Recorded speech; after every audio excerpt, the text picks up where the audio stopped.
One day, Edward was in the shed where he lived with the other engines. They were all bigger than Edward and boasted about it.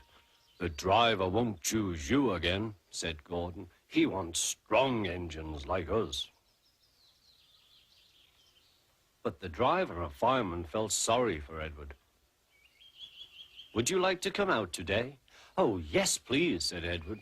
So they lit his fire, made lots of steam, and Edward puffed away. The other engines were very cross at being left behind.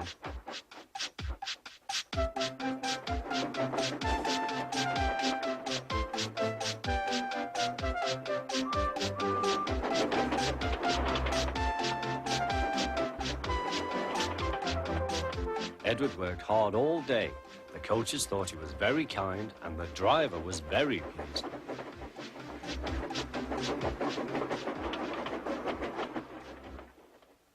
"I'm going out again tomorrow," Edward told the other engines that night. "What do you think of that?"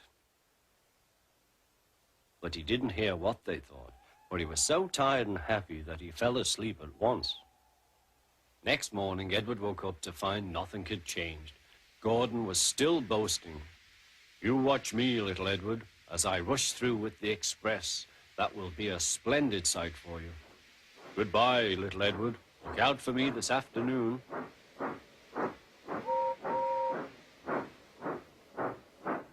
Edward went off to do some shunting. He liked shunting. It was fun playing with freight cars. He would come up quietly and give them a push. Then he would stop and the silly freight cars would go bump into each other. "Oh," they cried, "whatever is happening?"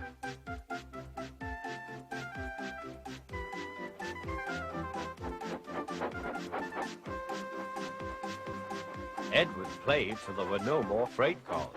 Then he stopped to rest. Presently, he heard a whistle. Gordon was very cross. Instead of nice shining coaches, he was pulling a very dirty freight train. "A freight train, a freight train, a freight train," he grumbled.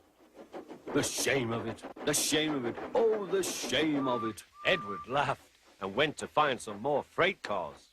Then there was trouble. "Gordon can't get up the hill," the porter called to Edward's driver. "Will you take Edward and push him, please?" They found Gordon halfway up and very cross.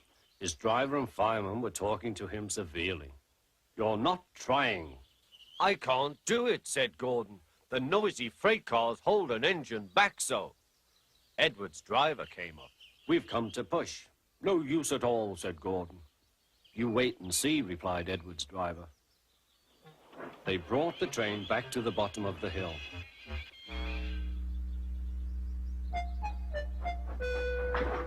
"I'm ready," said Edward. "No good," grumbled Gordon. They pulled and pushed as hard as they could.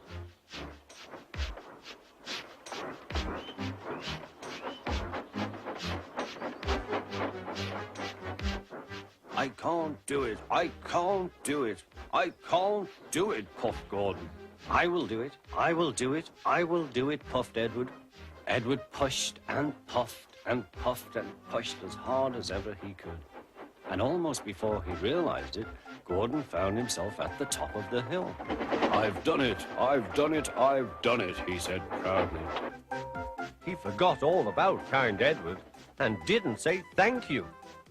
Edward was left out of breath and far behind, but he was happy because he had been so helpful.